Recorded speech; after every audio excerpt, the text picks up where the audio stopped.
Welcome, everyone. I've been looking very much forward to this session, where we will have Salomé Voegelin do a talk for us on a number of topics that she will be telling you about in a short while. Just in case there are visitors from outside the RMC, I just want to say that this is a public event. Everyone is welcome to attend. From the RMC, we are having students from the Master second year, Master first year, and Bachelor third year, who are all having this talk as a part of their project week in terms of different project kickoffs. This talk will be recorded, and we'll talk to Salomé later on in what format that the recording can be public. Whether it can be public, we'll see. But before I give the floor to Salomé, I'll say it's an honor to have her here. She's a professor of sound at the London College of Communication, and she's also right now in Berlin on a kind of guest professorship in Berlin. You'll probably explain that, Salomé. And so originally from Switzerland, but now in Berlin through London. Welcome, Salomé. Thank you, Jacob, and thank you very much for inviting me to talk about art and research and knowledge, topics that are very close to my.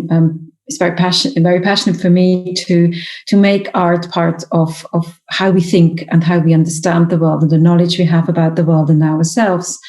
And so this is a great opportunity for me to speak to students of the Rhythmic Music College and beyond to sort of bring into discussion what this could be. We are in the process, it's many voices are formalizing at the moment, or trying to find the formalization of how it could be defined and brought into the curriculum. So I think this is a very good moment to reflect from the artist and the musician's side what we want it to be and how we want to work, to take charge in a way of what artistic research could be and what knowledge from the arts and knowledge for the arts is. So I'm going to start a slideshow, and I will then talk with the slideshow, but I believe, Jacob, if you will catch questions in the chat, and I do not mind to be interrupted if there is a question that's really pertinent at a particular moment, we can, as much as this awkward medium permits, make this as discursive and dialogue as possible. Yes, and I can add that I'm not completely sure about the format, but it's definitely possible to write questions in the chat or write questions in the Q&A function. And while Salomé shares screen, she probably won't be able to see the chat, but I can see I can definitely see the Q&A, probably also the chat. Yes, I can also see the chat. So you can write questions in the chat or the Q&A. I think I will have to allow you to speak to as guests, but definitely the easiest way to ask questions is to write them in the Q&A, and I'll see them and try to interrupt Salomé at a fitting point in time. So there's also somebody's already raised their hand, because there's a raise your hand function, and I believe somebody's raised their hand, or maybe that was just a kind of trial. I think maybe I hit that button. I should not have. Okay. Yes, but definitely, because I think we're spending at the moment a lot of time on these screens, and it is a very one-way system, and we have to try to break this as much as possible, and that's not easy. To try to make it a more participatory system, a system where we can also have a dialogue, because none of the ideas I want to present this morning are settled or are fixed or are the truth. They are possibilities of how we can think the relationship between knowledge and research and the arts.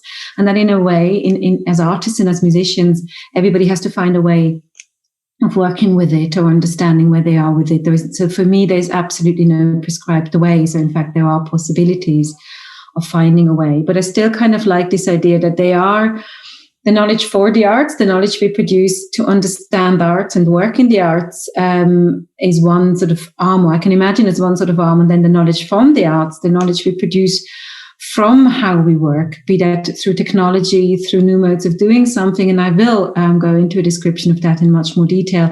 I think I can sort of see as sort of intertwining paths that sort of come together, and that they're always together. I like this 8 form on the lying down as the infinite loop. There isn't an end. There isn't a clear purpose. That is one of the beauties of the the real importance of art is its purposelessness, and how through its purposelessness it can make a different contribution to how we think and to society.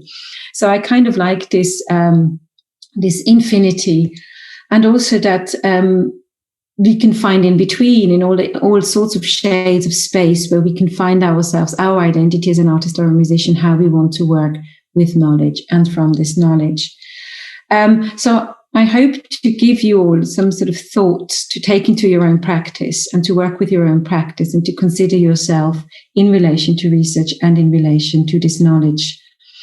There are various ways in which this knowledge is there and we contribute to it. And I think it's just about maybe recognizing it and understanding on which end or on which loop of this we are taking part in this.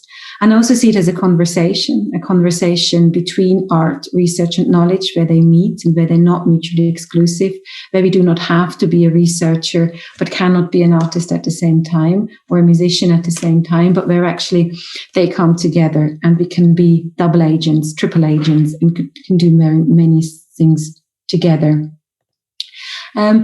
So for me, artists and musicians, and I sometimes sort of will in the course of this talk bring those two terms just sort of together in a conglomerate. So I'm not leaving anybody out. They're sort of belong together for me for the purpose of this talk. They contribute implicitly and explicitly to what we can know and how we can know, and they ask very important new questions.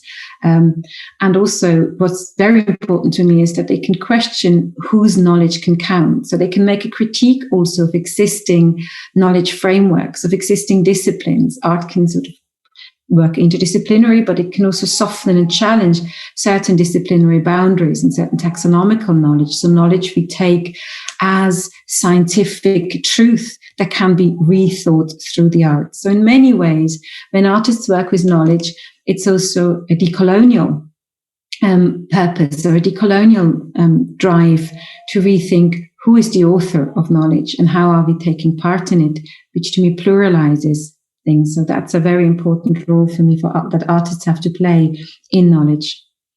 Also, art and music has an ambiguity and has a non-semantic expression, or maybe what we could call a more than semantic expression, where it's not lesser than what we can hear and understand, but actually more an understanding that is more tacit, that is sensorial, that brings in a different understanding. And so that's what we can use as artists to know in more and in new ways, which I think is very, very important. There is a scientific narrative that prescribes repeatability. For example, knowledge has to be repeatable, or research has to be repeatable. There has to be consensus among scientists, and there has to be a measurability and data that is measurable. And I think as artists, we can also bring in a different narrative where maybe things are not measurable and they are unreliable and they're more ambiguous, but sensorial, and in that way create very important new ideas about what knowledge actually is. And that is where, for me, art is very, very exciting and a very important element of contemporary knowledge production. We're facing a lot of important issues. You know, if we think of the pandemic that we've lived through for almost a year, these are issues between how we live in the world, cultural issues, how we move, what we eat, what cultural beings we are, as much as there is climate change issues and medical issues.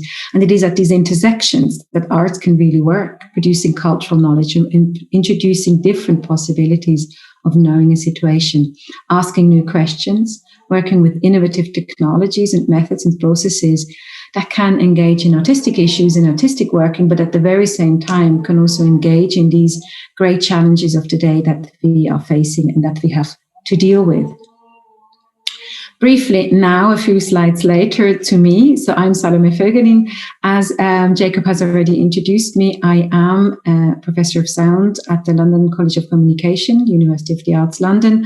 But I'm also currently working as a guest professor, Vertretungsprofessor at the HBK in Braunschweig near Berlin.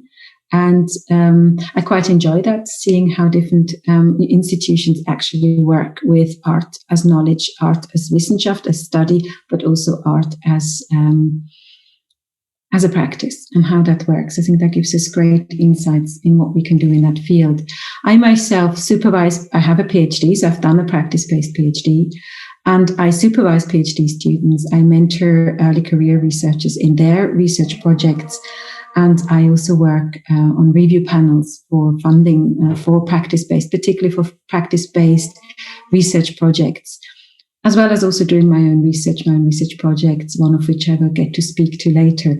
But I think it's from all these different angles, one sees different pros and cons and different developments in what art and research are doing together at the moment and how it is developing, and where we can critique, and where as artists and musicians we can bring in a new voice and bring in new ideas, and where it offers us really great new opportunities to contribute to the thinking, and where we contribute cross-disciplinary work, interdisciplinary work, and where we can sort of grow more arms and legs to what we do, rather than feel intimidated by an academic prescription of what research needs to be.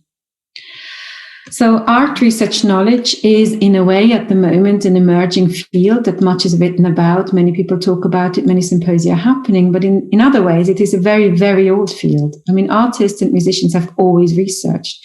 I think it's very important to remember that, so we don't feel we're reinventing something and everything is new and overwhelming. But actually, no, artists have always researched in various ways and have always been very essential in the production of knowledge and also in the acceptance of new knowledge. In that, when we are brought to a new worldview, often art can play a very important part in this. Now, I hope you don't hear this loud drone that's just started up, but just this morning they started to cut all the trees right in front of where I live. So there's this constant drone of a machine going on, but I hope Zoom is cutting it out a little bit. And I think that it is quite an old field, or a field that's always sort of existed, is reassuring in this new hype at the moment, that there is something we can actually build on and base our own voice as musicians and artists on, rather than feel there's a top-down reassignment of what art research is. It is us as makers, as doers and thinkers with art that have always been working on that. For me, one great example of that is a composer who you might know, Morten Feldman, who I'm a great admirer of. I'm showing here one of his sort of scores from Projection, as well as a book of his essays, collected writings of Morten Feldman, Give My Regards to 8th Street, as a demonstration of how his work is music. His musical work is beautiful, has a lot of aesthetic complexities that are intriguing, but it does, if I go into research terms, does a lot more. It brings a different space to composition, to a temporality of music. It brings a spatiality. It brings a completely different vibrational, spatial dimension, and an imagination of verticality in the compositional work, which he also in his book writes about, and which he has clearly researched and made sketches and scores and ideas about. And interestingly enough, a lot of his research is influenced not just by music, but by the New York School of Artists, including people like, obviously, Mark Rothko, the most obvious and clearest connection to him, but also Jackson Pollock, Philip Houston, of which the picture is there on the book, one of his paintings, because he admired the speciality of their painting and in their painting, and he could research it through his working and bring it to composition. So for me, he's a very exciting and interesting artist who, in a way, has done practice-based research already in the 50s and 60s in a way that one could academize if one wanted to, but it is also not necessarily. So how do artists research? There's research in relation to research for the arts, if we go there first. And I'm sure you will recognize yourself in these very points I wrote down here. So they research to find and generate new materials, new instruments, new technologies, innovative modes of performance, exhibition, different audience interaction, different curatorial frameworks, all these things that we do when we do a piece of work, which we could consider research for the arts. And we're doing this in ways that are certainly familiar to you. We listen to sound works, we go and see and hear different exhibitions, different concerts. We listen to the everyday environment. That is a mode of practice-based research, simply that, attentive listening, or if you're a visual artist, that attentive looking, finding out what is the context, what is being created at the moment. Working practice-based, so developing and testing those new technologies and instruments that we might need for our own practice in the first instance, that we want to experiment and work with. We develop new methods all the time, how we work with sound or with visual material, whatever your material is. And we find new ways to work with existing tools. But we also read poetry, prose, and philosophy to think one's practice in a new frame, which are also all modes of research that can feed into what kind of art we do. And therefore, it is research for the arts. Now, this has often remained inarticulate. It hasn't been formalized. It wasn't written down. Art schools sort of in the 50s, 60s, 70s, they still didn't have essays you had to write. You just did your work. The artists weren't therefore mute or inarticulate or didn't talk. There was just maybe a greater emphasis on the work and what the work did and said.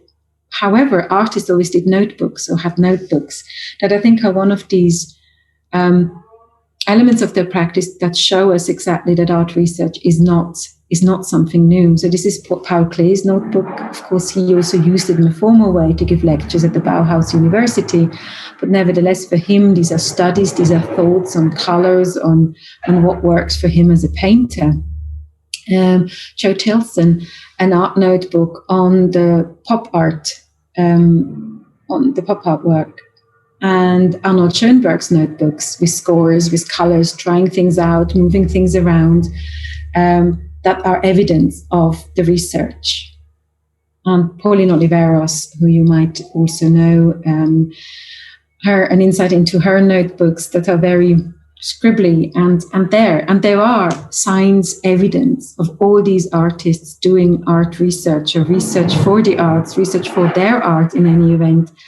And for art in general, even before we had any PhDs or doctorates in the arts, before we had any kind of discourse of what that would be.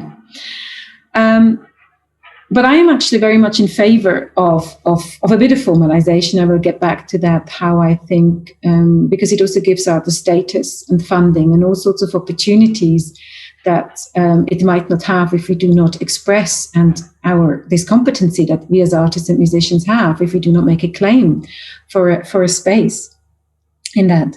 But here I also come to then what happens with this knowledge. So when Pauline Oliveros or Morten Feldman do this knowledge, this research for their own artistic practice, contextualizations, finding new ways of working, new materials, new technologies, what their work in the end produces is a tacit knowledge about exactly that research that they've undertaken. So when we hear a Morten Feldman work, we do not hear, as if we were to read a book, the exact steps of research that were undertaken or an interpretation of exactly the research in a more conventional scientific regime of a report, of a research report.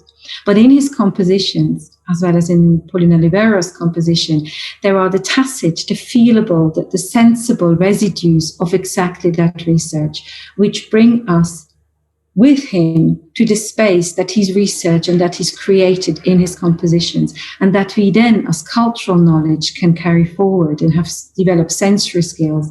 And it has an effect on how we understand the world, how we understand ourselves within this world, how we understand, particularly in the Morten Feldman case, space, how we feel as cultural listeners within this space that he's constructed through sound. So it has an impact on our identity, on our sense of belonging, and on our social behavior. So there is, if we want to, a very clear line between his research for the arts and our knowledge that we gain, not only about his work, but actually about ourselves in the world as an aesthetic knowledge, as an aesthetic understanding of ourselves, not only as semantic beings, but also as sensorial beings, as beings who experience the world, and that experience is just as important an element of what we know and how we know, and what we can do as a consequence of it, than the semantic, traceable, very clearly and academically interpretable knowledge. So this cultural knowledge, this tacit knowledge, and the sensory skills we get sort of provided through this channel of art, if you will, from the artist's research to the work that we then experience, is implicit, so it's indirect, but it is very important, it is very decisive about who we are and how we behave and how we are together, how we understand ourselves in the world. I think you'd agree, if you listen to a 19th century musical piece and you listen to Morton Feldman, there is a huge difference of where we are positioned as listeners, and therefore a huge difference in how we think the world from that position and what knowledge we can gain about it.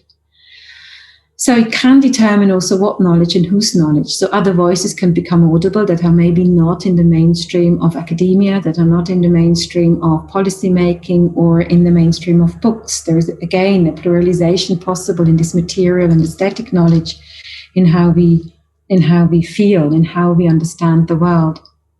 So the sensory responses and insights from art can also be used in other fields. That's sort of then the next step from our own position, to access, to understand and communicate important questions. For example, in relation to climate change and medical science, which are two areas and their overlaps that occupy me very much at the moment. So these sensory modes that somebody like Morton Feldman gets us into, and the research he's done or that other people have done, can very much interfere or add to, contribute to other fields of knowledge. And I think that is where we can grow other agencies and other arms and legs, where we can be not only an artist, but maybe take hold of that potential and that competency to answer and engage in these very important issues. Because art creates transferable skills, it creates technologies, it creates new materials, new processes, new methods and new methodologies that, as we said, create a knowledge for the arts that can be used within the arts, within maybe one of the sides of our lying down aid.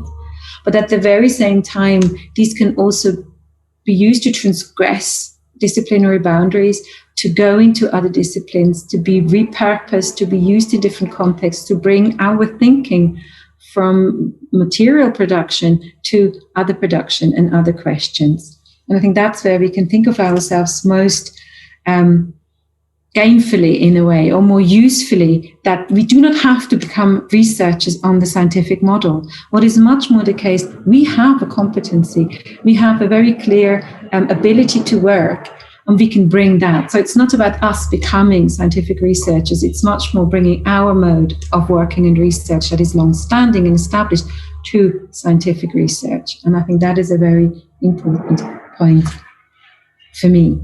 It's not about becoming sort of accommodating into another discipline, but rather actually making demands of the discipline to accept a new way of thinking. And I think here are just sort of as illustration a few examples where such things do, we can imagine them. Daphne Oram's Oramics, for example, as technological developments that very much came from her artistic musical imagination. Or Ellen Fullman's The Long String Instrument, a development of an instrument that can make us rethink instruments, but also beyond musical instruments, other instruments, what they do. Obviously, there's also a commercial value if you think of the soundtrack of science fiction films, but that's sort of another arm. More contemporaneously, we have Pamela Z and the work she does with interactive devices, which obviously then develops interactive devices for her practice, but can also be used directly for other works and other research and other ways of understanding the body and the voice, etc. Or Jana Vinderen, that's maybe the most directly imaginable artistic work, where she develops modes of recording techniques in ice, underwater, etc., that on the one hand make creative artistic pieces and on the other hand contribute to an ecological practice. So where directly her technological development can contribute to an ecological practice. So I think, maybe just to state it quickly, I think there is a lot of confidence and a lot of history that we can build on to understand ourselves as artists and musicians who have something to contribute to research and knowledge production in various ways, without, very crucially, slipping into the taxonomical, the conventional knowledge modes, but actually insisting, no, this is the way we know, this is the way we've known for centuries and the way artists work. And it is actually much more for maybe more scientific structures to move over a little bit and to open boundaries, become a bit more permeable, porous, to understand there is a really exciting capacity and competency within artistic working and knowledge that can invigorate scientific knowledge and scientific thinking, so that we are not a sort of a poorer relative who can come and illustrate scientific work and can make it understandable, but can actually crucially really work with scientific questions.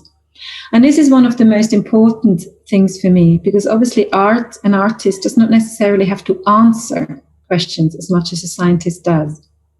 But art asks very important questions. It has an ability to ask questions that are more demanding or more radical maybe than a lot of scientists do. And I think that is also one of our tasks in the research field, is to ask questions, to think things differently, and to find new ways to do things as a way in which we contribute to the artistic way.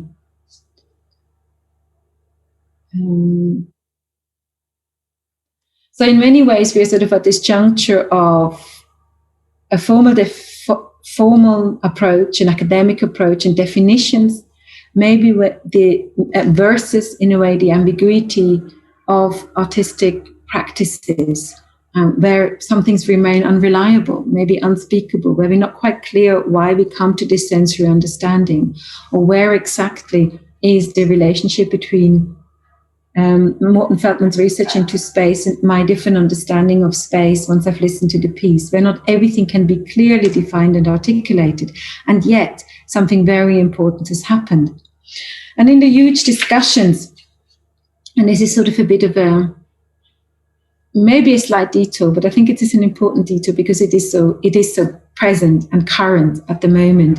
Huge discussions are taking place in many places. How can we formalize this artistic research? How can we fit it into curriculum? How can artists, after their BA, MA, which I believe is where you're at, go on to become researchers? How can we create channels that do that, funding bodies that can take care of practice-based research, and not just as an illustration of scientific research, but as a really essential part of it? There is, and it's only come out in the last few weeks, a Vienna Declaration of Artists a Declaration on Artistic Research. That is a Europe-wide idea of how one could formalize it. And I completely understand the effort and the need, because I too think, no, artistic knowledge from and for the arts should come at the big table of knowledge. It should take part, it should gain a voice, it should gain plural voices of how artists can and do knowledge, and how this knowledge should not just be sort of pushed to a side as just aesthetic and beautiful and entertaining, but as actually really relevant to the way we live and understand the world and the way we can imagine the as yet unimaginable. What as yet seems impossible is often triggered by art and by artists working on something, and then other people taking it on and accepting it as possible because it's already aesthetically there. So that is a very, very important skill. And I'm sort of in two minds, and I just want to put that into a room about this formalizing. I absolutely agree that artists and musicians, we have to grab that space and fulfill this responsibility and role and have our competencies counted. But I'm also weary maybe of formalizing it to a degree where exactly the fluid, the partly unpredictable, maybe also unreliable, unrepeatable, non-consensual knowledge of art gets kind of squashed into a scientific field. And I would urge, if you want to go on and do a PhD or go on to a research project, that you think of yourself with that confidence of history and think, no, I do not have to fit myself maybe into a pre-given academic context. Art, as it is in the process of building its academic context, can also make challenges and demands the academic context of research changes, so that we're not just coming into a built house, but that actually we demand at least a few reconstructions and a few add-ons and an annex and a few other wobbly bits be added to this building to take account of how we really research and what knowledge we really bring because otherwise we systematize something that has its power and force in exactly the unsystematized, in the fluid, in the open.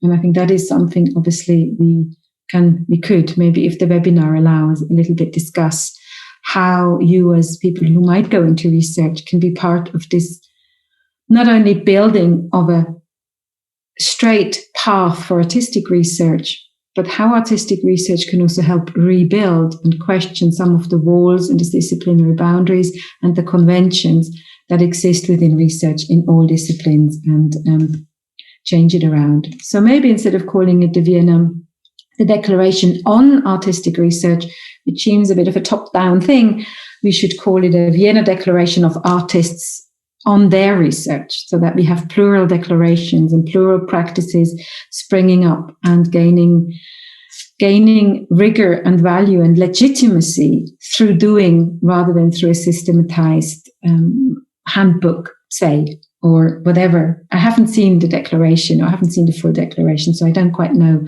exactly all it entails, but I'm often weary of writing something down that gains its strength from also the unwritten, the modern semantic. But the two obviously have to play together, I think. So this is a question for you to ponder, and that I'd like you to ponder, and that I'd like to get back to at the end, to just sort of, because obviously you will all have very different practices, you'll all be working very differently. So what knowledge does your work hold? If you think about it through knowledge, even if you've never thought that way before, what new ideas, materialities, technologies does it perform? How does it change? How does it interfere with certain givens? And what questions does your work ask? What new thinking and experience does it enable through these questions? So if you just sort of put them there with you, and we try to be participatory about this, at least in a sort of thinking way. I want to briefly, and I think Jacob, you said you thought a break would be good. So maybe should we have a break now, or should I go to some examples? I think it would be great with a few examples before the break, since we are still only 30-something minutes into the talk.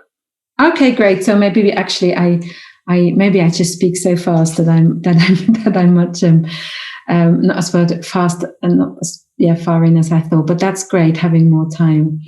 So I also want to, before I go to the examples, actually make a special case for sound, because I know most of you will predominantly work with sound. And of course, everything I've said so far, one could one way or another think about any way, any form, any material of working with art.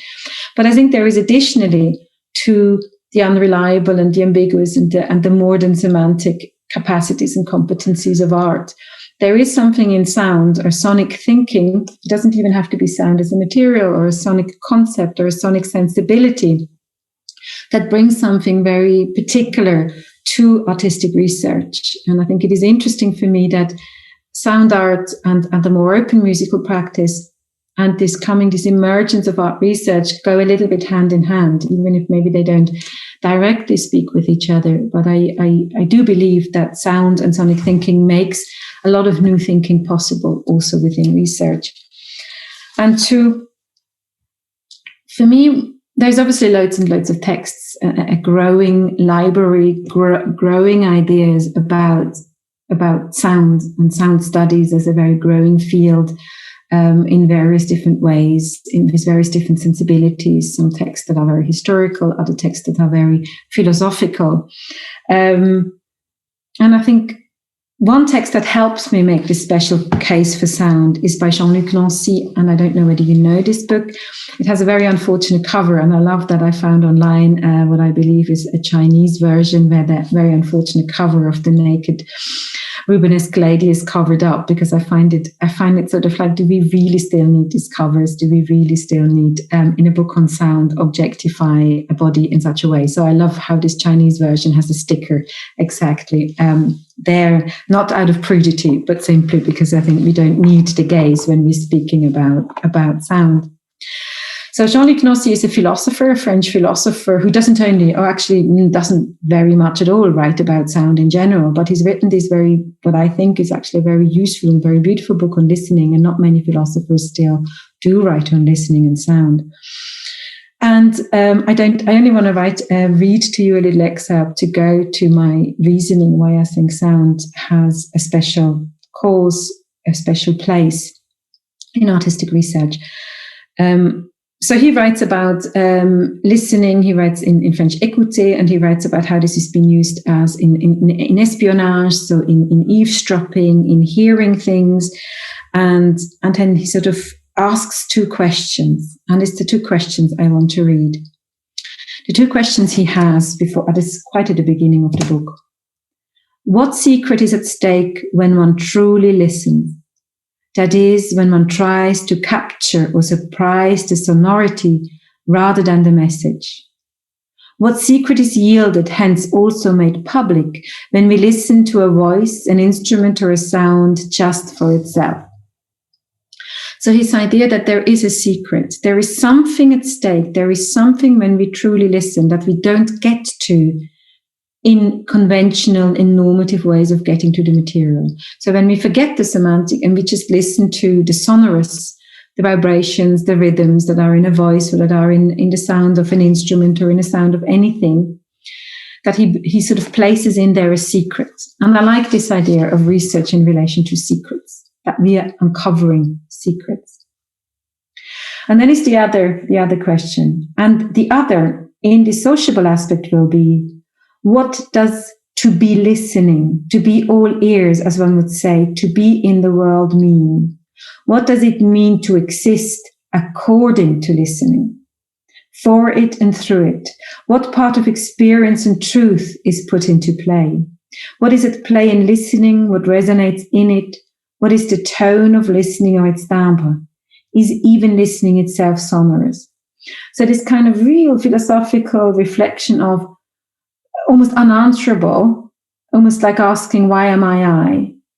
The question of what is it to be listening, to be according to listening, to understand the world according to listening, almost as a place from which we can understand the world anew, and hence a place from which we can research it anew when we listen to the sonorous, not to the semantic, which we could place, oh, this is there, this is there, this is there.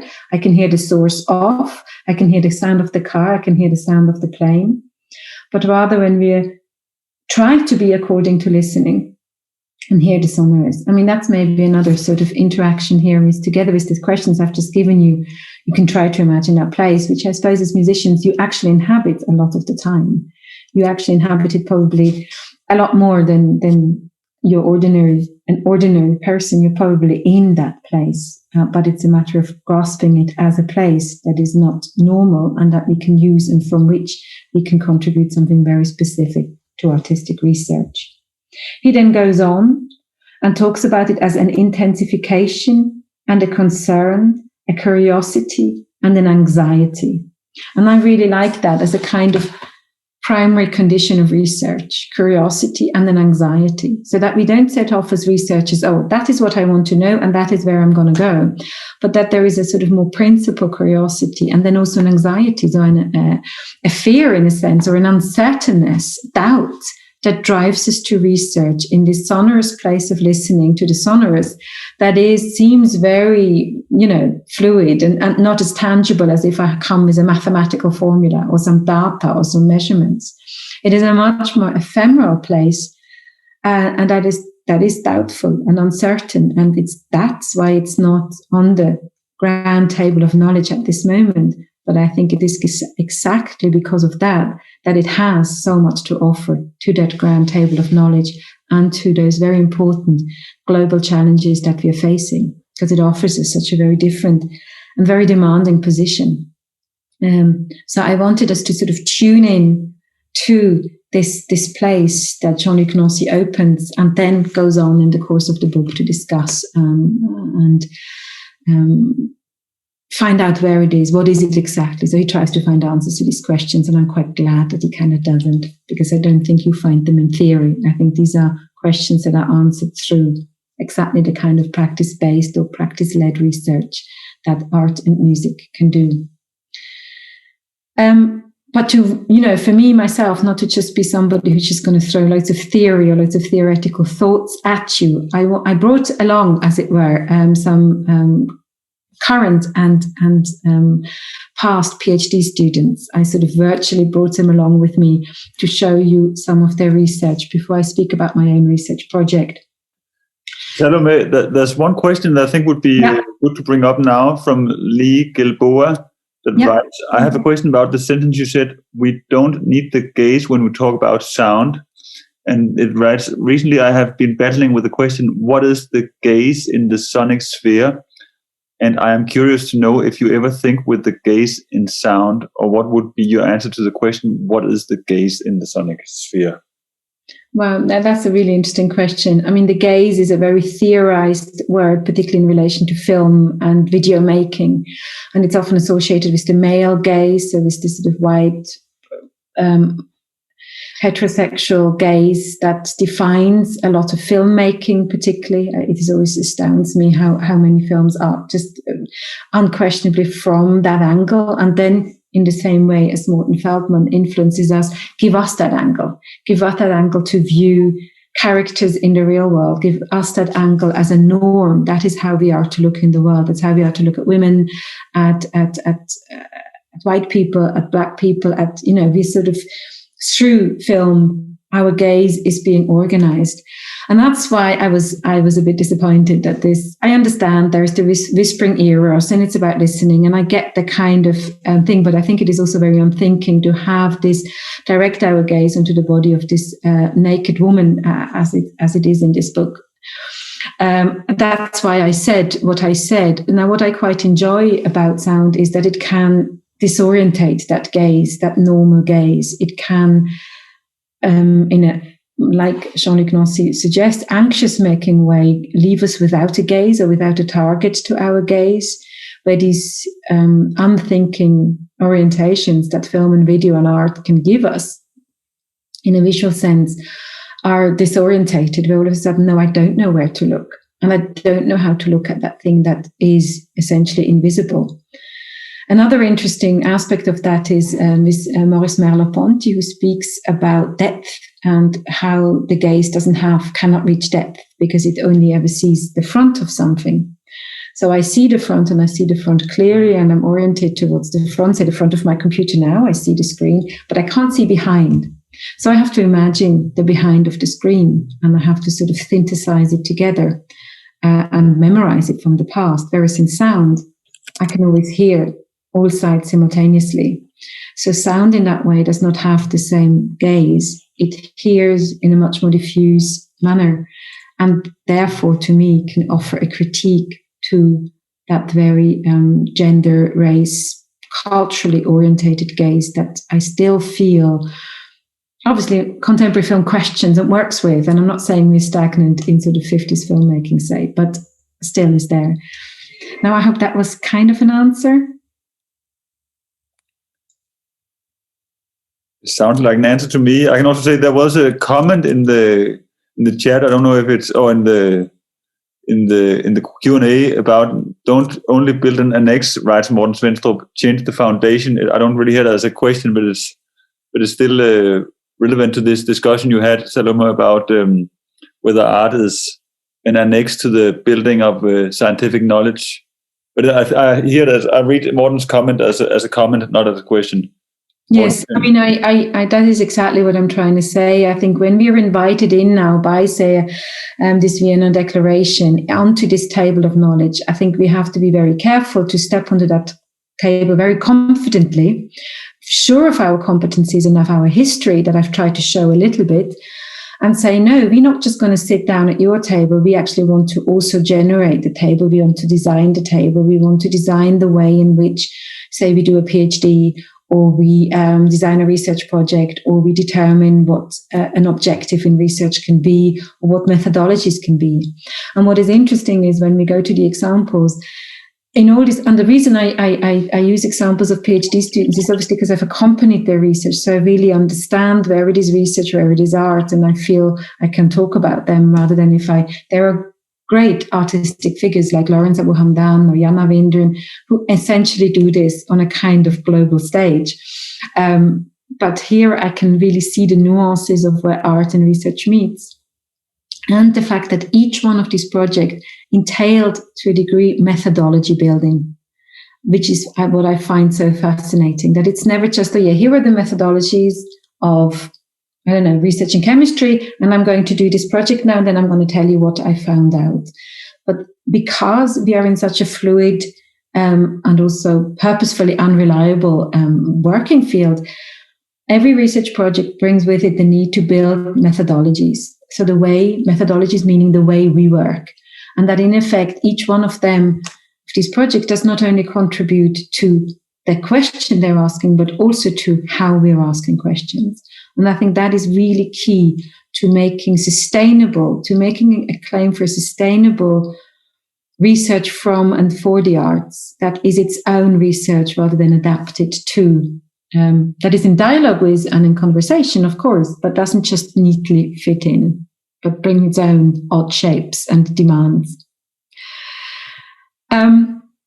And this is a work by Julie Groves. There is a Vimeo link in which she actually has a really wonderful, there are 4 videos, but one of them discusses this particular work. And I don't think we have the time, but obviously you can go there and see it, because I think it's an extremely clear articulation of how this is a work and how this is a research at the very same time. Julie is a professional flutist, so she has a day job in the pit, if you will, and works as a flutist in an orchestra, or at least did before the pandemic. Obviously, everything has become a bit more difficult. But she also does a PhD, and in this PhD, she wants to bring the notions of proximity and intimacy as critical tools into music discourse and into sound art discourse, so that the musical work is not just theorized through from the distance and through musicological theorizations, but to get to this space in between the audience and the performer, or the conductor and the performer and the audience, and bring proximity out as a valuable element. So in a way, developing a new way of making music to work on this distance and on the othering that this distance implies. And so the work, she has this orchestra work in a square this is maybe not the best picture, but there is a square that is kind of closed off through this shine-through fabric with a little gap at the bottom, and it's on a slide podest. And the musicians on this slide podest, but hidden from view, apart from this little slit at the bottom, play musical works that obviously she's composed, or fellow musicians have also composed. But then they also start interaction with the audience. So the audience can come closer, they can lean in, they get curious, they come and watch, and the pieces change according to these interactions. And the writing then, so this is a non-technological sort of interactive work, if you will. And the pieces change, and also her reflection on the piece change. The way she does a PhD, there is an oeuvre of works, and then there is also a text. And in that text, she draws on and writes back to feminist discourse about the other and othering, and the position of the audience and the maker in a work, and how this is an interaction. She starts, interesting to the last question, with Sartre's voyeurism, the gaze, and the view through the peephole in a keyhole, and then being seen to be looking. So she critiques the gaze in a way through practicing the being with each other, the intertwining of audience member and not. And this, to me, brings contributions to music and sound art, a new theoretical approach of how we can think about it through the proximity and intimacy rather than through a sort of distanced language. And at the same time, it can make a contribution to the understanding of othering and the other in discourse and in theory, particularly also feminist theory, which I find really fascinating, how this research can work on both these spectrums. And she's almost finished, and I hope she'll finish this year. Magda Trott is a research fellow at the ZHDK in Zurich, in Switzerland, who I mentor, and she is also almost at the end of a very, for me, fascinating work that works as research and works as very socially engaged research, as well as a musician. She as you can see, these are pictures of a projet, so a big housing estate in the middle of Zurich. I mean, this is, I always find it funny thinking of housing estates in Zurich, which is an extraordinarily expensive city to live in. But there are housing estates, social housing, and this is a really massive build. It's called the Lochergut. It's really absolutely amazingly massive, and it is like a machine. I mean, Le Corbusier coined this phrase "machine à vivre," so the machines of living, and this really literally is one of these machines. There are massive basements with hundreds of washing machines and drying rooms. I mean, it is an extremely organized living environment. That is also surprisingly clean when I visited it and made a sound walk through it with her.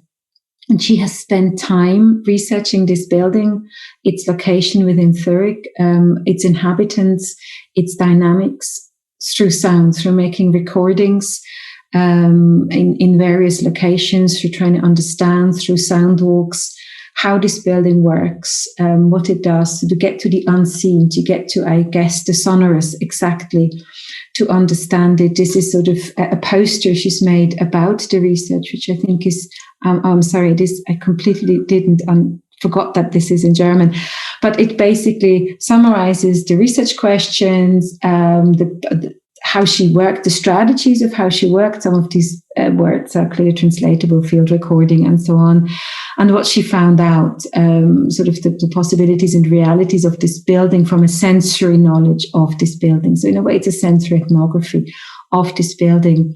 The artists who have influenced her and the writing that have influenced her. So it's a kind of neat little research poster, really. But she then also did a work which is very different. And I can't see the time, but I hope I could I play, do I have time to sort of unshare and maybe play a little of a piece just to see that her being a researcher does not mean she cannot, and also she's producing an album that is almost finished, which will exist as an album. Maybe with absolutely no reflection on the research project. And the research project will live in journals as an essay, but what has driven. So it's like it stands on two legs. It can contribute to our understanding of urban design, of architecture, of how we live with each other, and can make a contribution to even policy. And on the other hand, it makes a contribution to that more sensorial artistic knowledge. So maybe I just stop sharing briefly this screen, and I hope this works smoothly and easily. Start sharing another screen.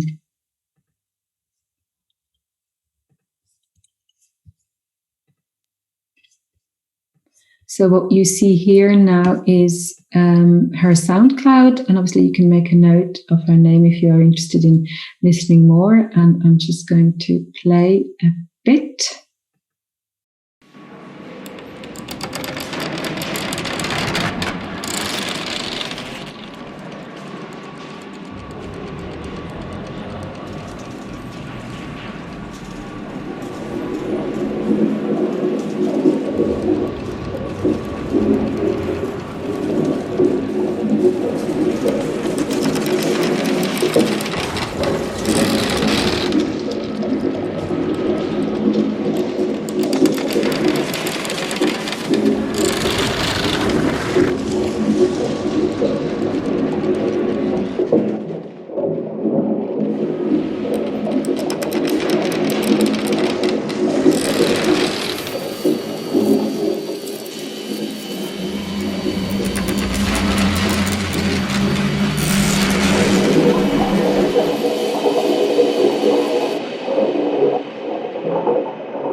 So in many ways, it's an album in the tradition of field recording that become compositions. But Anna Dust did when you listen to the whole album, there's a real sense of, yes, you are in a different space, you are in a different building, and it gives you that sort of sensory understanding and a sensory knowledge that is maybe not as clearly articulable, like we said, with Morten Feldman's work, and yet there is something, and it also makes a contribution, of course, to its own genre of working with field recording in composition.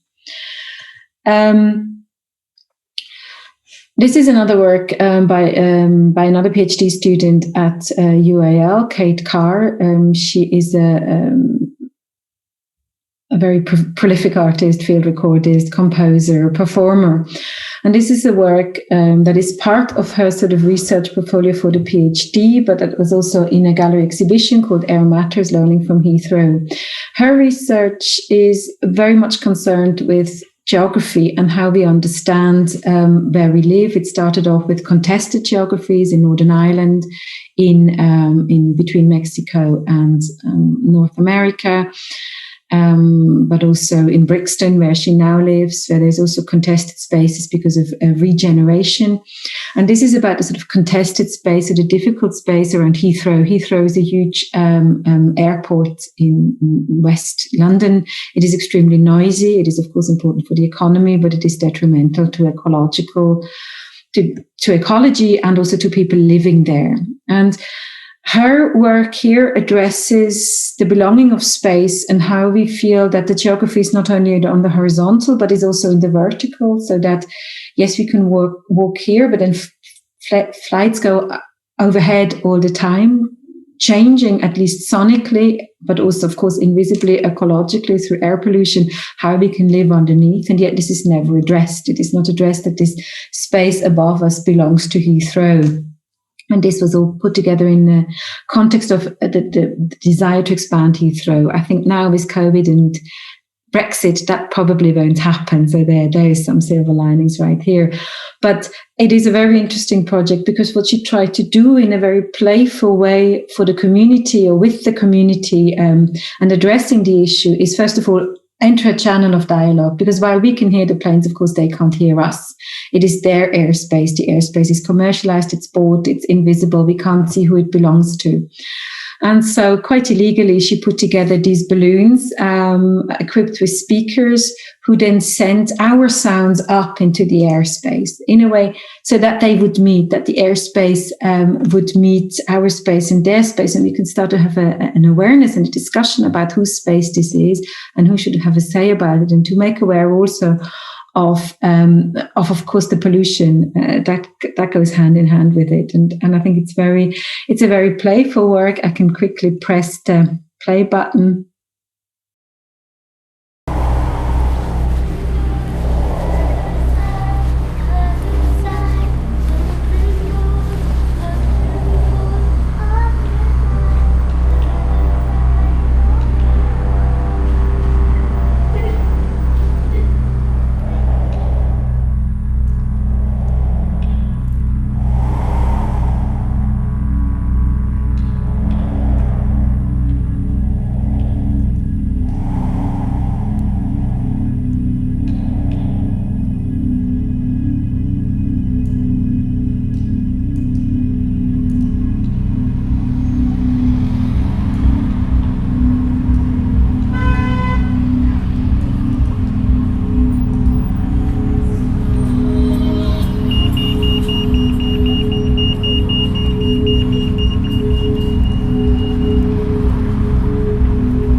So within the body of her PhD research, this is a research project about which she writes and which kind of opens up this new understanding of this space above us. But as an artwork, it is almost an activist artwork as well. It has different guises. It has also a different place, and they live happily next to each other. One doesn't cancel out the other. One doesn't sort of demand of the other not to be a researcher or just to be a speechless artist. They can actually function together and carry their own intelligibility and intelligence, material and aesthetic intelligence. So it contributes to our understanding of geography and of how we share space in a voluminous world. and whilst also, of course, contributing to what we can do as artists, how we can work, how we can work with field composition, etc. Oops, no, it doesn't. Yeah. And this is a work by Mark Peter Wright, who's now a postdoc and has finished his PhD, but he was also at UAL, and it is a project about electromagnetic hypersensitivity. Mark is very interested to work with invisible pollution, so pollutions of electromagnetic wave, but also in general on this notion of nature culture, on this idea of how we live and how we live together with modern human things and vibrations, and how that manifests itself. And electromagnetic hypersensitivity is sort of part of a health concern within that. And this work engages in that, as well as various essays and other works that engage in that, an understanding of how we live with electromagnetic waves and how they change our world. And on the one hand, creating an understanding, but also creating tools and methods in which we can make them audible and feelable, and therefore in how they can press for greater discussions. They are discussed by the WHO, but how to really make people aware of them, and then maybe also work into an understanding of their consequences, etc., by artistic means, as well as by where artistic means and methods are then being used within a medical context. So contributing on both sides of the disciplines. This is the last example is a very different project in a way. Simon Tarek, who is an artist, but makes sound work, but was a radio as a radio maker and journalist, and she uses this new knowledge, the sensory knowledge, the sonorous, that Jean-Luc Nossi invites us into to re-understand, re-discuss the partition between Pakistan and India. So that she visits archives, and she deliberately doesn't look into the archive, doesn't want to just read what's in the archive, because archival research that's in its conventional forms is very often doesn't really speak all the truths that are maybe to be spoken, particularly about something as complex as the partition, but listens into archives and deliberately visits archives to try and find sonic traces that can pluralize a narrative, a historical narrative that's sort of been settled or meant to have been settled. And so she tries to bring new decolonial knowledge to our understanding of partition through sound from sound. And I think it's a very interesting image, this one, because it's sort of, it is really hard to find the sound in archives, because often it takes a lot of money, digitization, etc. And it is the knowledge that is based on everybody, on plural voices, and a kind of oral history of interviewing not just the mayor or not just the politician, not just the important people, but actually interviewing everybody who still has a memory of partition or the fallout from partition. And the picture she's creating from these sounds is amazing, a completely sort of rethinking of that line that was drawn on a map by civil servants in England who'd never been there, and how it completely has to be rethought and fizzled out into complex plural narratives of understanding. So her work does not, in a way, meet art, does not do art, but uses artistic competencies and sensibilities and sensitivities of oral history, of listening differently in the archive, to bring us to a different understanding of the archive and of partition at the same time. So these are sort of examples I brought of students or of postdoc researchers who work mainly on their own and then maybe meet people to do certain aspects. There should be a link here to the Vienna Declaration if anyone are interested. It's not something you read during this webinar, but you can check it out later. And there's a recent, quite critical article of the same Vienna Declaration in the next link. That's one thing. And then, as I said before, it should be possible in the Q&A to ask to have me turn on the mic. Then I could turn on the mic if anyone wants to ask their questions in person. But for a start, I'll just read some of the questions to you, Salomé. Yep. There's a question that I'm going to rephrase. which is, do you think Morten Feldman holds a specific position in music for him to be like the way you talk about him? I happen to be able to, I follow your way of talking about him very much, but does he hold a specific position in music for him to be mentioned in this sound art field? Well, I mean, apart from, when you do a talk like that, you obviously want to find an example that you find exciting as an artist, as a musician. I'm a great fan of his work, and somebody who you feel actually works that way. And there are undoubtedly other figures who do that too, or undoubtedly other figures one could have used as an example. I had Schoenberg there briefly with his notebooks, and I think in a similar way, he too, and his work too, opens into a different language of music that changes something. I mean, the whole, obviously, notion of serialism and how it arrests a certain harmony, that is a much more maybe political critique than, let's say, a research project. So for me, Morten Feldman works very much as an example, maybe also because of his curiosity and openness towards all the other artists around him in the New York School at the time of that thinking, that he didn't just understand himself as a composer, he understood himself as an artist who composes and found inspiration across the disciplines with painting. So I don't have to talk about him so much. I think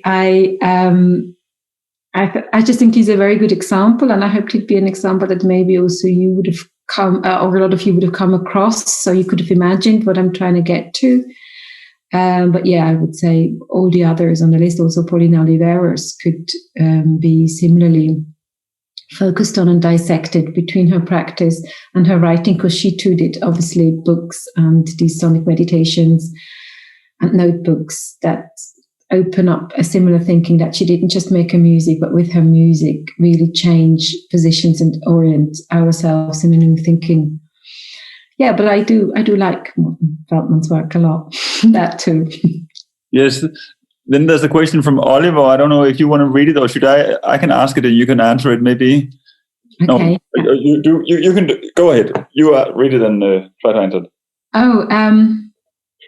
So we have looked at our music soundscape comprised of documentary recordings, Jana Winder and Magda Trotz, or instrumental music without a clear protagonist or lead storyteller.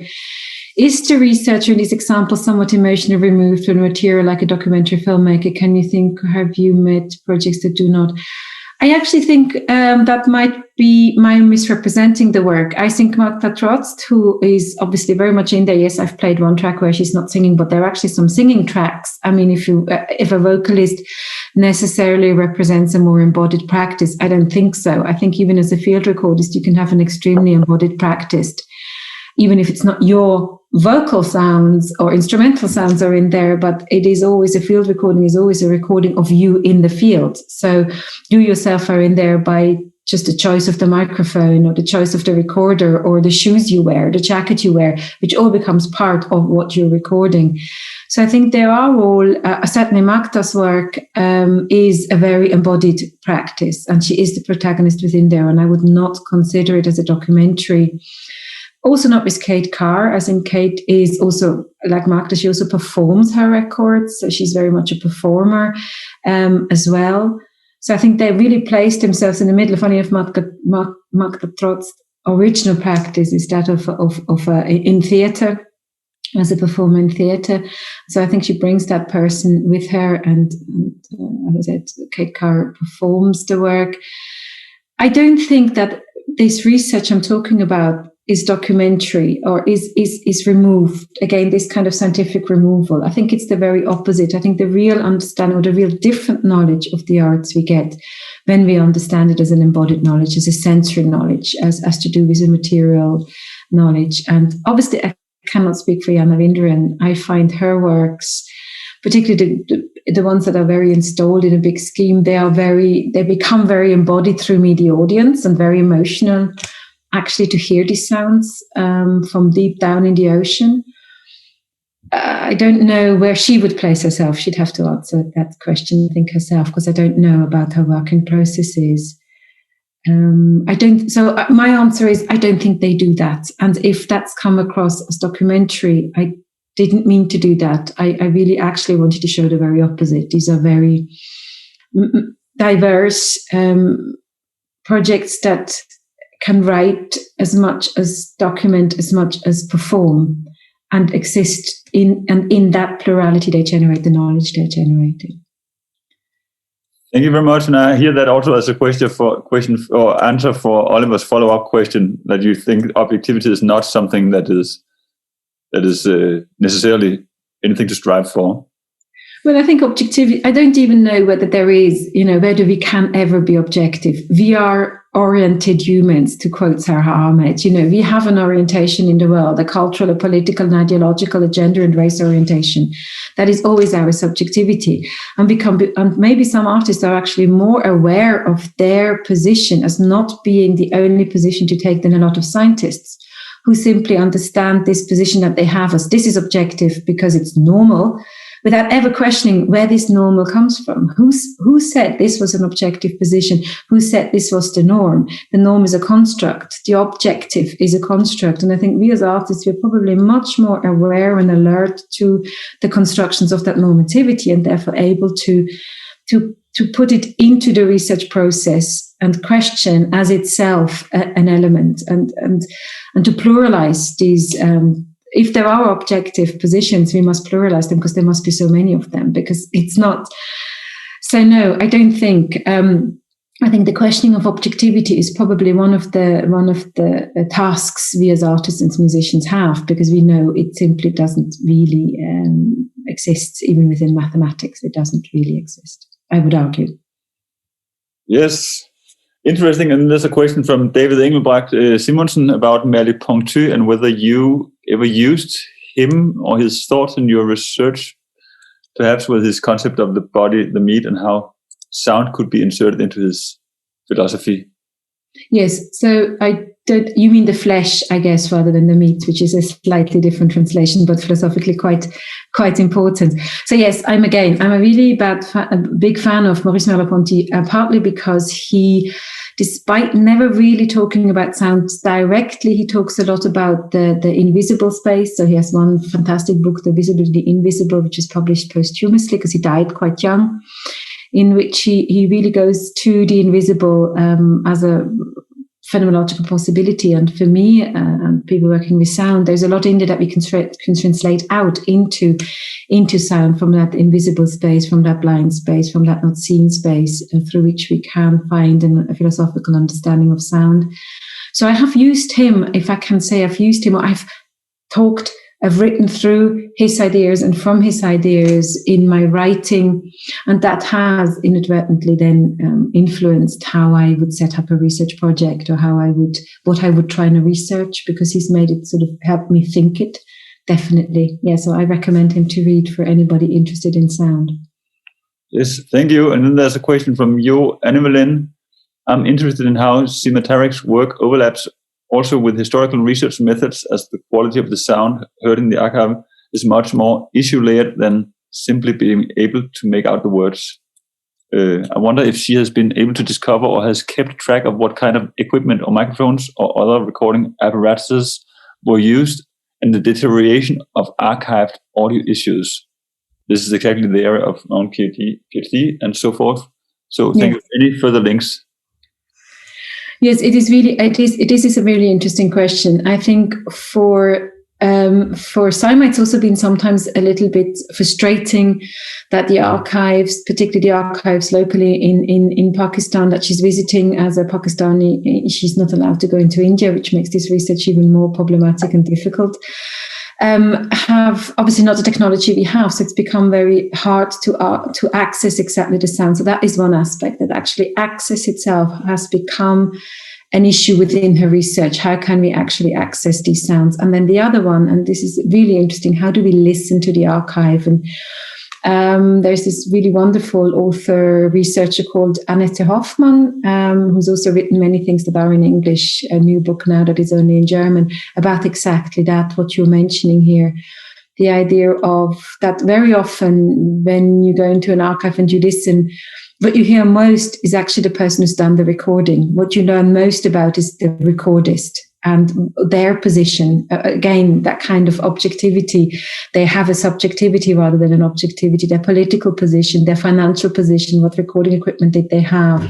Because often recordings aren't really that audible anymore, or you start to hear other things in the recording. So a voice is recorded and you hear something else in the background, and that becomes more relevant to your research. And Annette Hoffmann discusses that in a very interesting way, and also develops a methodology for how we could listen in the archive. And Saima has taken some other paths where she's actually trying to do her own oral history in response, recording family members and extended family members to make up for the lack of what is not in the archive. But that is definitely also a very interesting research avenue. Yeah. Thank you. Then there's a question in the chat from Markus Pessonen, who I'll now unmute so he can speak. Hello, Markus. Hello. Can you hear me okay? Yeah. Yes, we hear you. Thanks for the super interesting session so far. My questions is in the area of research.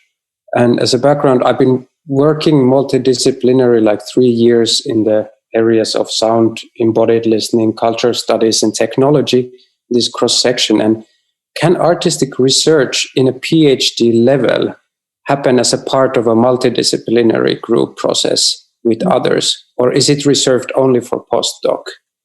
This is a really interesting question, sort of the point where I'm coming to later, because the project I want to present sort of as an endpoint in the talk is a project I'm doing now at the moment.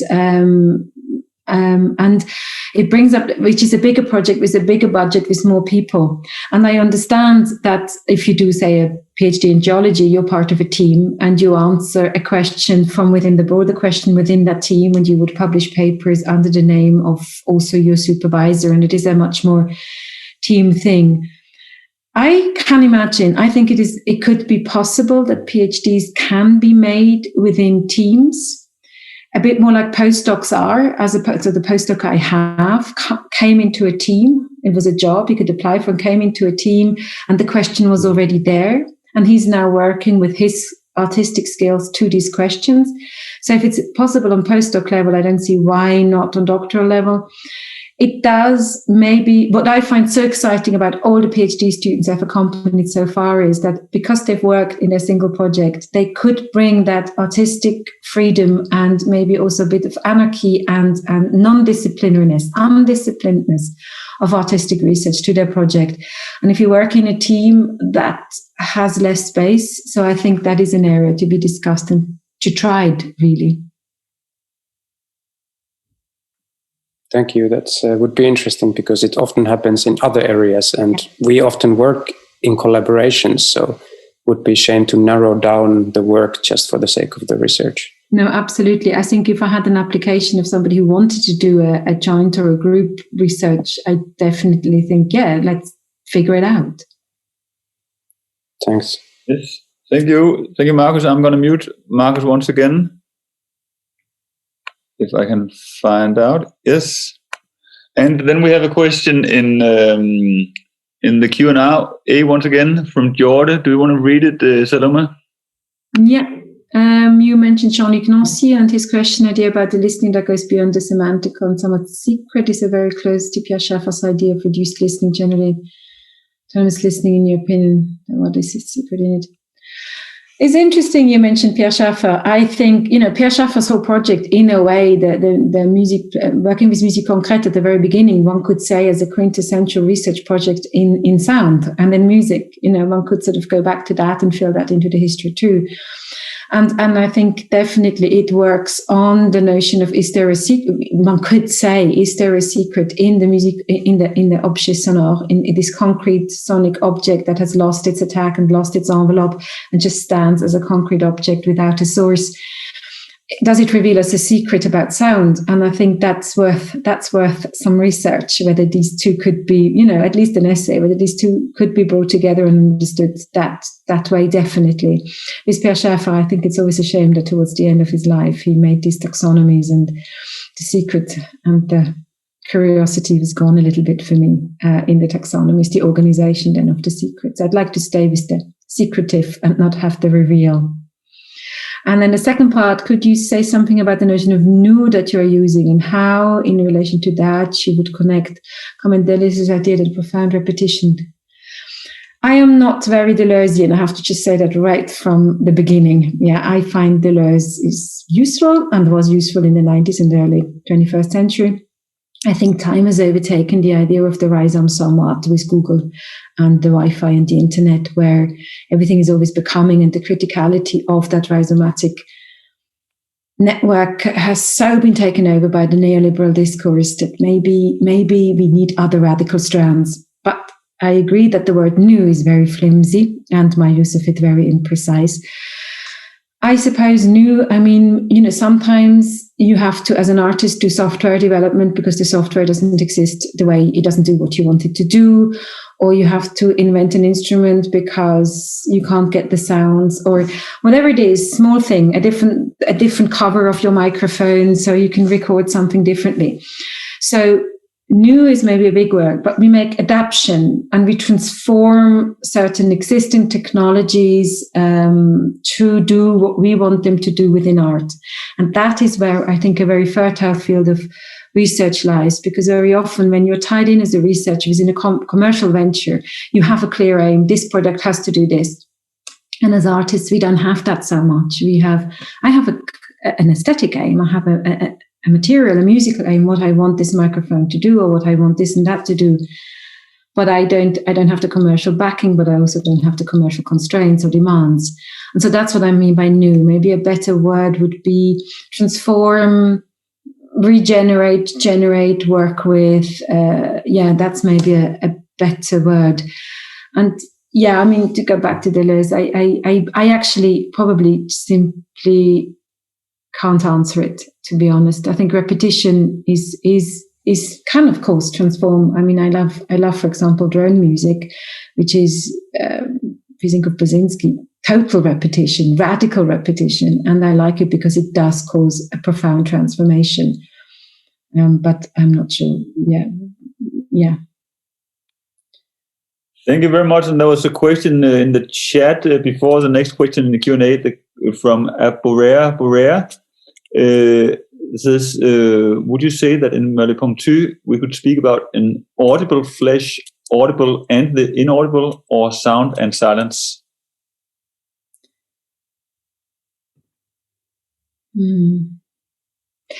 See, he doesn't really speak about the audible or the inaudible. He speaks about the visible and the invisible. But with that, he gives us a lot of scope to think about how we appreciate the invisible things in the world. So like I said, that's what is behind something, what we can't see.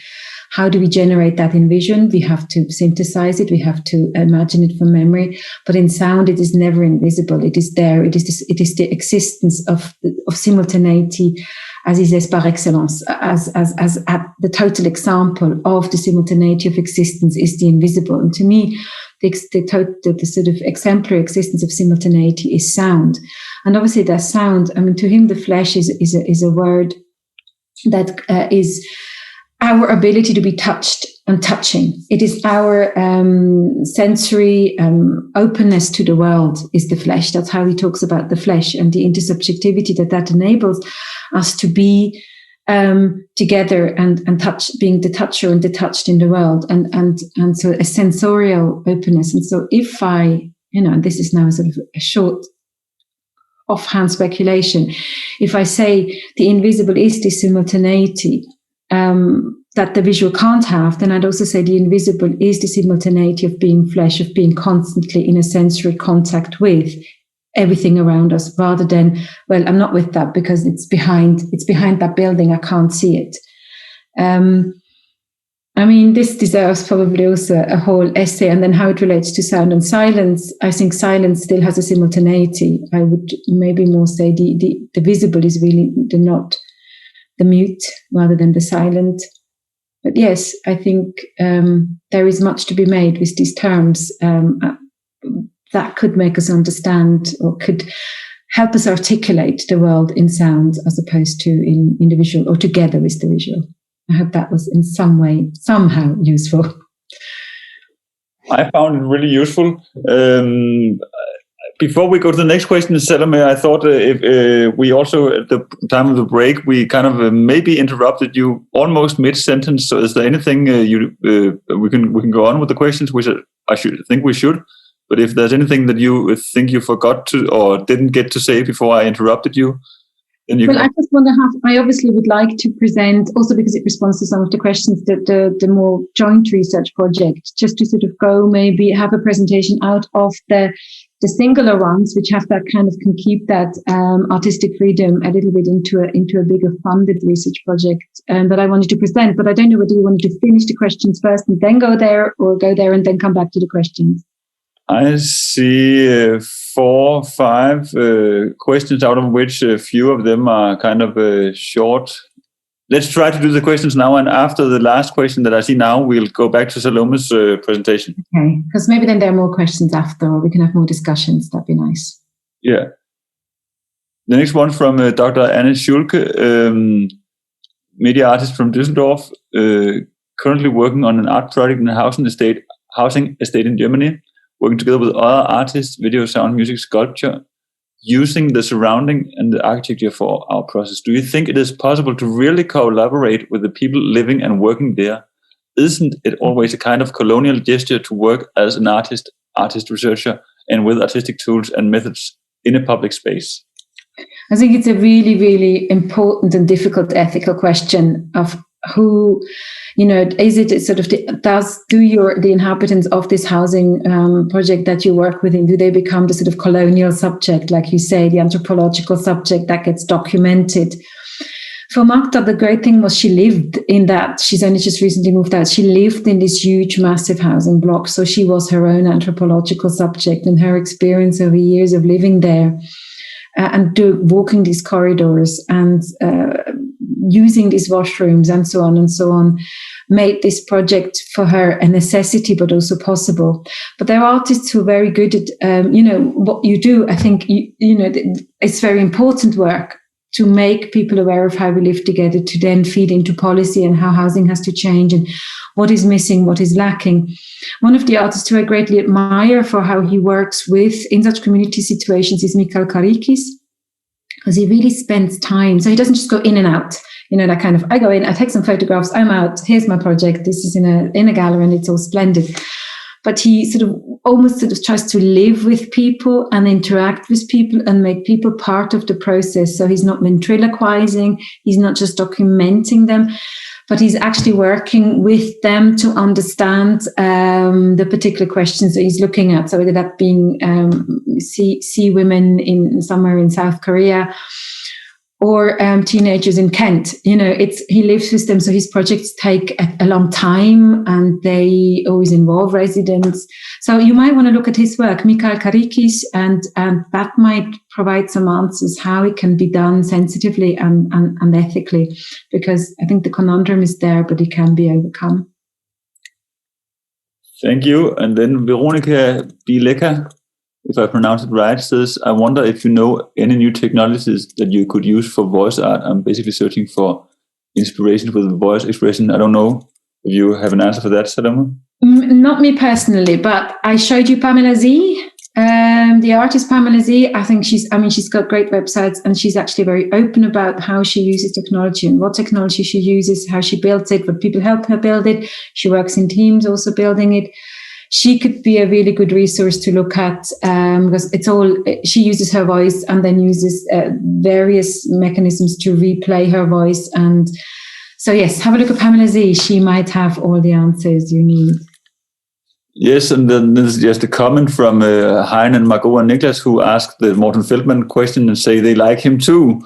So luckily we don't have a big conflict here, as we could have feared.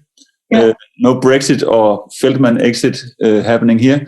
Then there's a question from Luca Fukuchi. Do you want to read it? Yes, so in the continuation of Vienna Declaration, they forgot to include the artist's point of view. Yeah, that is what I always fear. EU starts Art and Science Initiative, focuses on markets in order to develop technologies, a lot according to seminars and workshops I attended. How can we form even? I fear, and maybe I shouldn't say that publicly, I fear, and I'd like to find out, that the Vienna Declaration was probably led a little bit by German and Austrian influences. And I think there is a distinct difference how Germany understands research in the arts, and how maybe Scandinavia and England, who now unfortunately isn't part of the EU and therefore not part of this discussion, so it would be such an important voice anymore, because there is a desire for systematization, a desire to grasp and understand and write a handbook within the German realm about almost everything. And an anxiety, the anxiety Jean-Luc Nancy gets us to and celebrates, that just isn't wanted. And I think we need to exist almost continually in that anxiety and in that doubt to do good art and to do good art research. If we switch off that anxiety and sort of rely on a manual, I don't think we're going to get very far. I fear the kind of the systematization that I can see in certain journals or in certain approaches, and I fear the marketization, which is another aspect. How can we very quickly go from the art projects to a commercial value? And that will just kill it dead. I mean, it's exactly in the purposeless, in the anti-value, in that which searches for new values and pluralizes values, that we get to new knowledge. If we just make art another tool of a commercialized, marketized research drive, it loses its potency and its competency, and it's not going to do anything of what it can do. And I find that, I mean, sad isn't even the word. It's desperate. And yes, that's my title. And I sort of wrote down for myself a retitle of the Vienna Declaration. I think if it had to be anything, I'm fine now where I've written it down, it would have to be the declaration of artists on their research. And this would have to be a sort of in the infinity curve, a document that continually writes itself, that hasn't got an end, that intertwines itself with all sorts of things. And absolutely, it is from the artists, from the musicians. It is a bottom-up thing. And that's why I'm talking to you as I do, because I think you're the new generation as BA and MA students now who will determine what this research is. And you're doing it. You're doing it in part already, and you might want to go on doing it more deliberately in the future, or not. I'm not saying you should, but if you do, I think there has to be an insistence on that our sensibilities and competencies are not ventriloquized by theorists who might maybe be more articulate, maybe write it down a little bit better, but don't actually know it better. So yeah, this is a call to arms in that respect, definitely. Thank you so much, Salomé, and I have to add, I couldn't agree more. So, but let's move on to the last of these questions before we go back to your presentation. So, Hein, Margot, and Niklas asks, what do you think about, in terms of artistic research, Brian Eno or John Cage? As I've confessed to all my fanzine of various people, I'm not a great fan of Brian Eno. Particularly his more recent work, I find extraordinarily dull. I absolutely, I've seen sort of documentaries of how he works in his studio, and there is an art research going on in respect to technology. One could say it that way. He's inventing, or he's working quite interestingly, or did at least in the beginning work interestingly with technology. And I think, yes, John Cage, one could, if one needs to, sort of. Definitely, he's written books, notebooks have been published. He's been very prolific. He's tried out various things. He's certainly a very cross-disciplinary worker, working with dance, working with poetry. What I would maybe accuse him of a little bit, if I can, is that he's a bit of a plagiarist. He did not acknowledge all the sources as a good researcher. He should.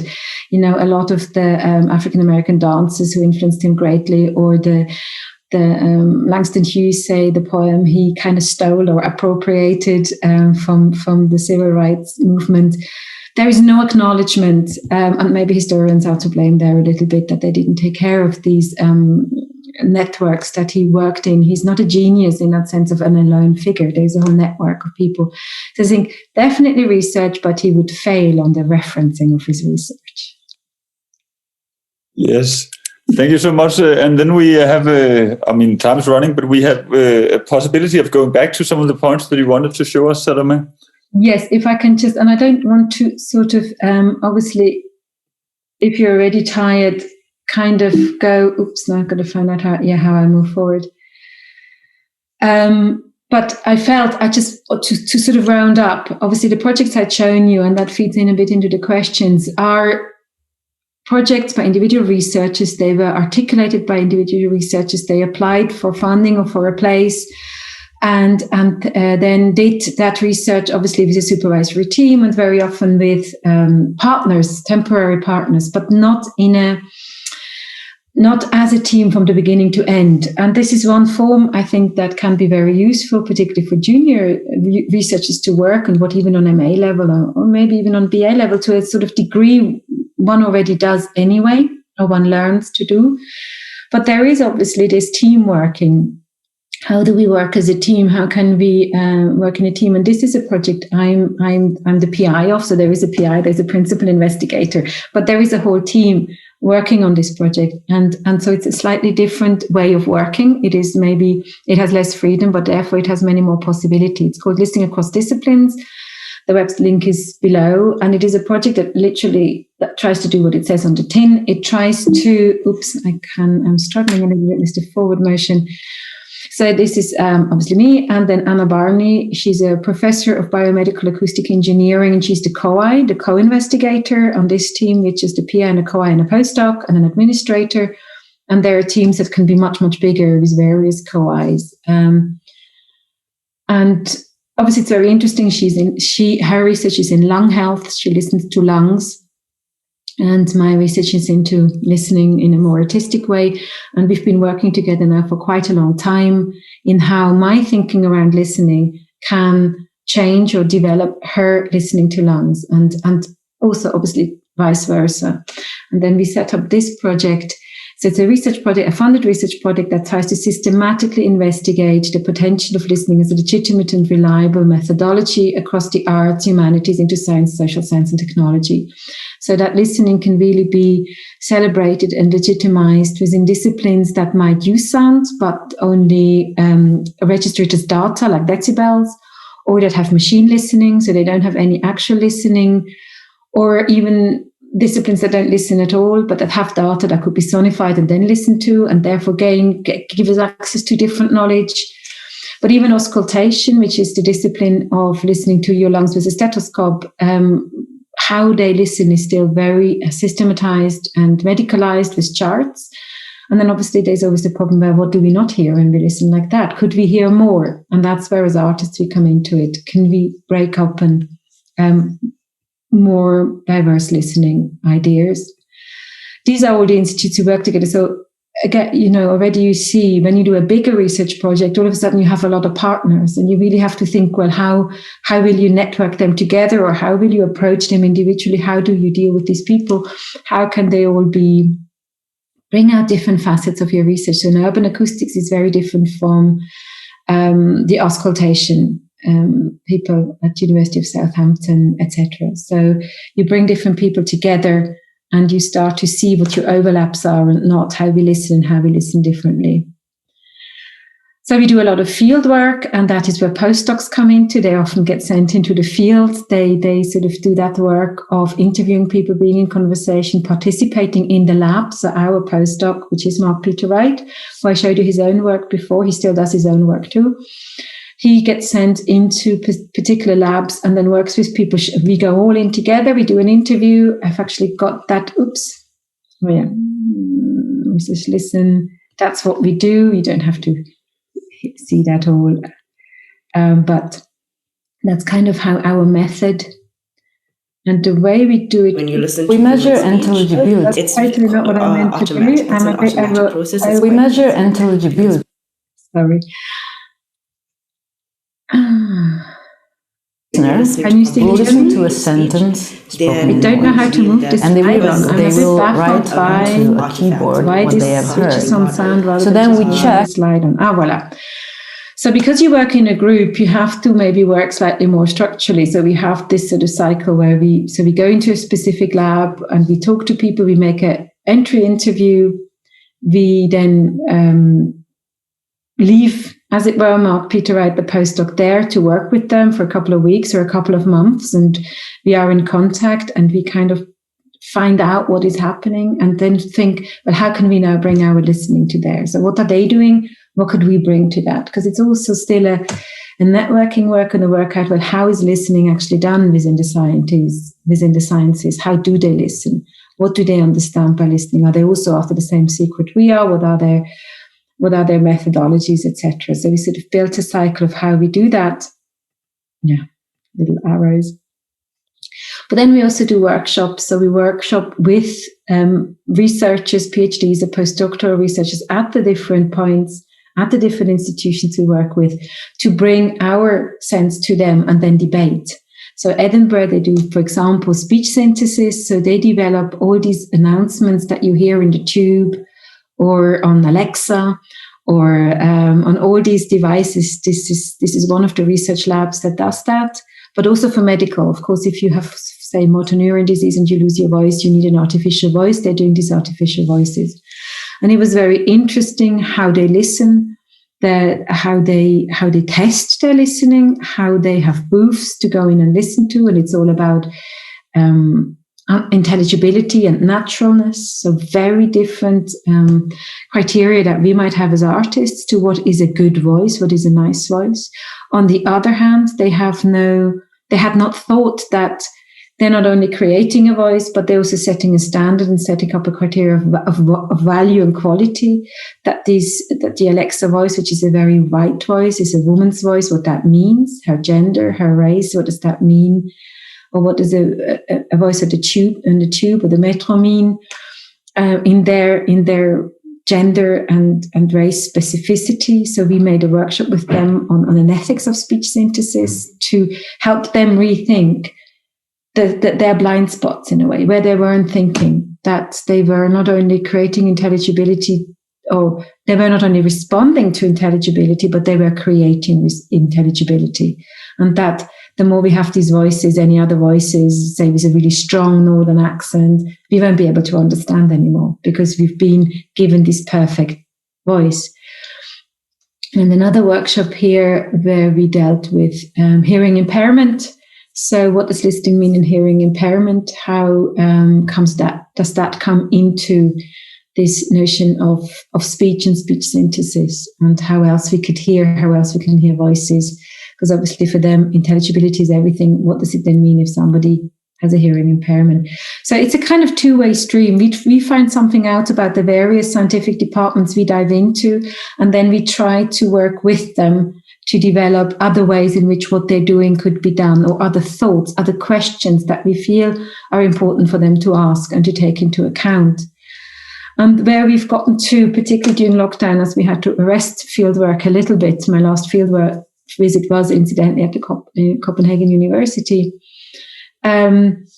is that we're working online. We're producing we have an online platform, but on there will be an interactive platform about vocabularies and protocols, because what we've realized is that there are protocols that are being written, but they're often very fluid and changing. But we want to engage in this issue of collecting protocols and showing protocols, and maybe they can be used. So the protocol of an urban studies person and the protocol of an auscultationist, are there overlaps? Can they learn something from each other? And dealing with vocabularies, because so much of what we hear and how we hear has to do with the words we have for it, whether we can actually hear it and appreciate that we have heard it. So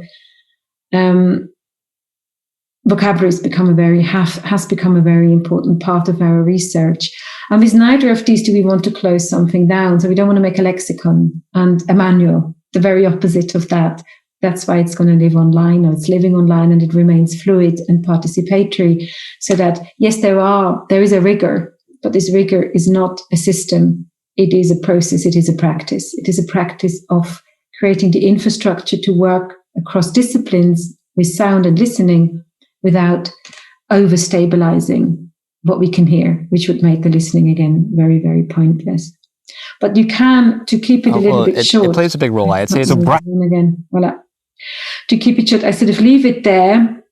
And you can look at the website and maybe get some ideas of what a bigger funded research project with a whole team is and how it is different from, say, a PhD you do individually, or what it would like to be a postdoc on such a project where you follow a question, but obviously you can still bring in input and your own competency and skills. And you can just also just have a look at it, and also we have a sound of the month where you can participate, and it would be nice to have some participation there. But I wanted to end on these questions again. What knowledge does your work hold? New ideas, materials, technology, does it perform? What questions does your work ask? What new thinking experience does it enable? So to, in a way, maybe if we were in a room now together in Copenhagen, we could discuss these face to face, and you could tell me what you thought maybe in the course of this talk about in relation to your own work. Maybe you can share some ideas, or you can just take the questions home with you and or take them into the studio with you to think, where is the research in my work? Because I'm sure all of you have in your work elements of research. Thank you so much, Salomé. Fantastic, and I agree that's a wonderful place to end. Jacob, I can't hear you. I think you're muted, or... I think Yeah, now I can hear you. Okay, thank you so much. And as I said, wonderful place to end. What knowledge does the work or your work hold? And what questions do your work ask? And I also I see a few comments in the chat, but before we get to that, I just also want to mention or brag about my ability to, through Brexit and through the British mutation, it was possible for me to get this book out of Britain after New Year's. Sonic Possible Worlds by Salomé, a newly revised edition that I have had only a few days to look into, but it looks fantastic, and I will recommend it totally to everyone. But there was a few questions. First of all, there was Marjolaine who says, how to write the name? Was it Pamela C. or was it someone else? Marjolaine, I'm not sure who we're talking about. Yeah, I can write it in the chat. It's just Pamela, and then we would say Z, but in America you say Z. Can you see it now? Yes, I see it. And there was a comment, or there's a comment from Jo Anne-Velin on about, it's maybe more to you, Salomé. Do you see it in the chat? Yeah, so she's a TU.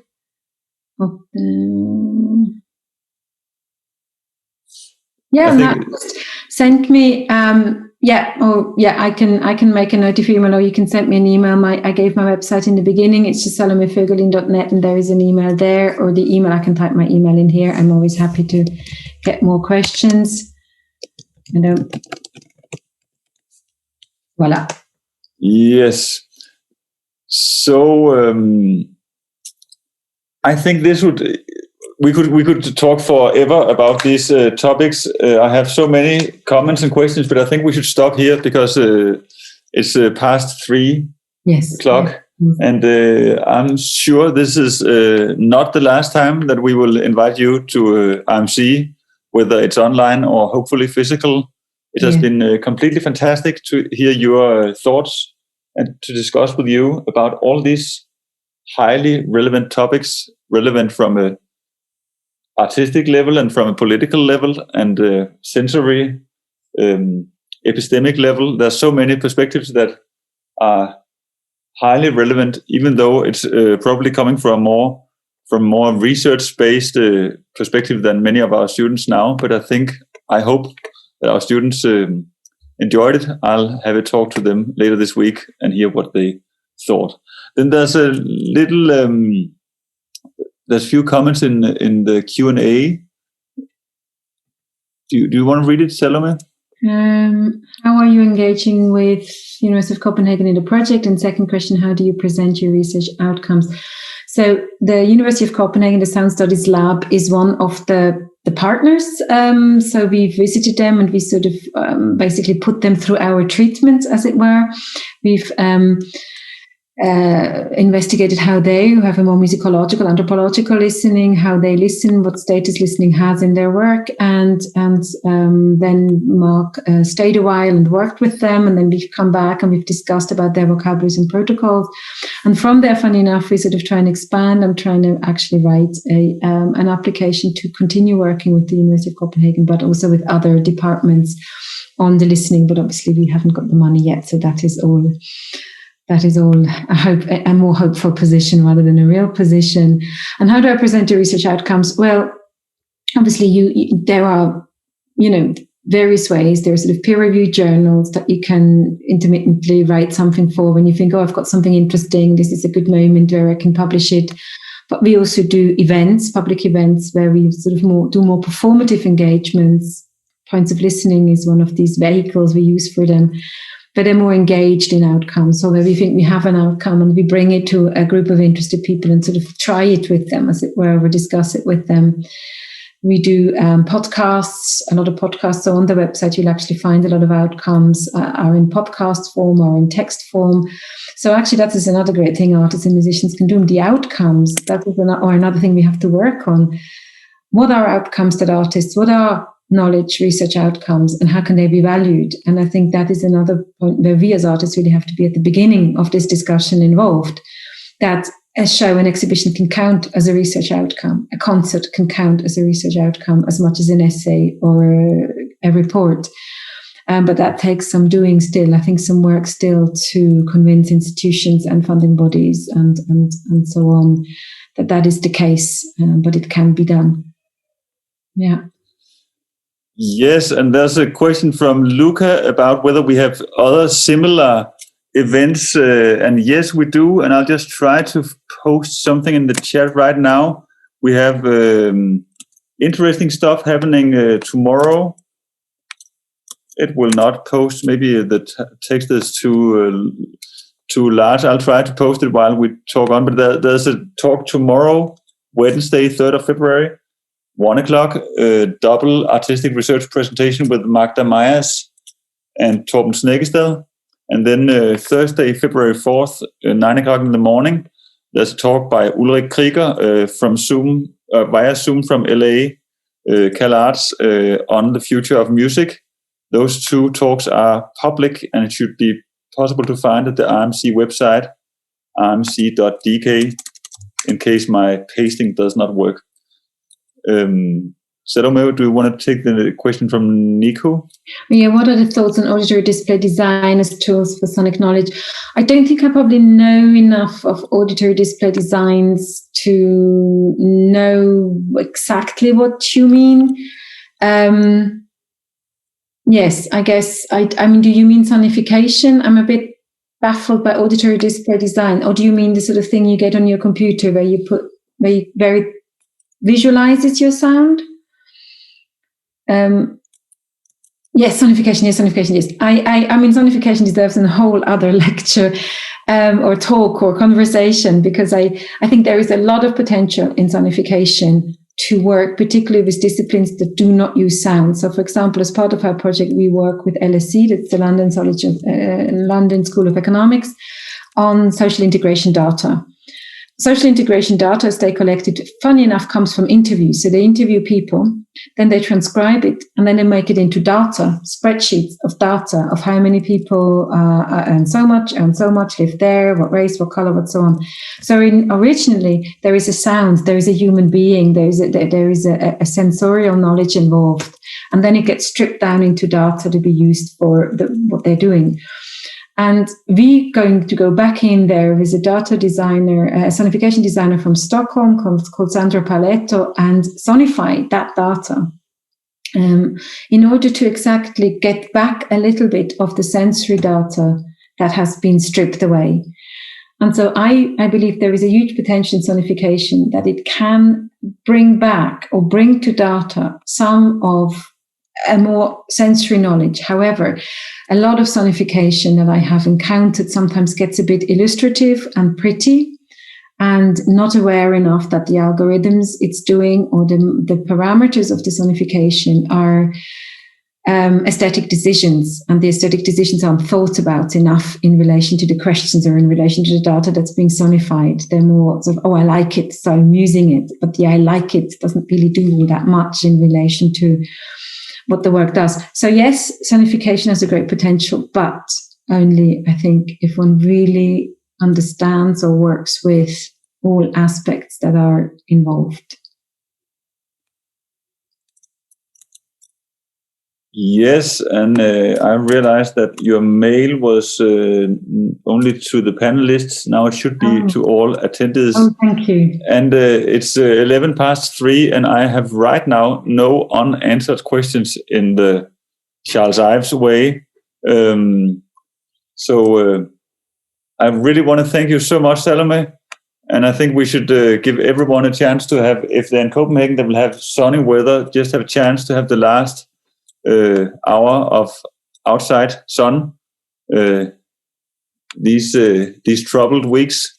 So thank you very much. Thank you to everyone who listened. And we are sorry it's not possible to have a more democratic discussion in a room, but I hope we were able to answer the questions and open the discussions that you wanted to have opened. And so much thank you to Salomé. Thank you. Thank you very much for having me and being able to talk about ideas, and happy to hear some more feedback, and let's hope artistic research grows from the bottom up, from the artists. Exactly. So I think it's time for me now to close this meeting, and you can find more information on RMC events at the RMC website, RMC.dk, and we will hopefully all meet again, maybe even in the real world. So keep up the spirit, everyone. Thank you so much.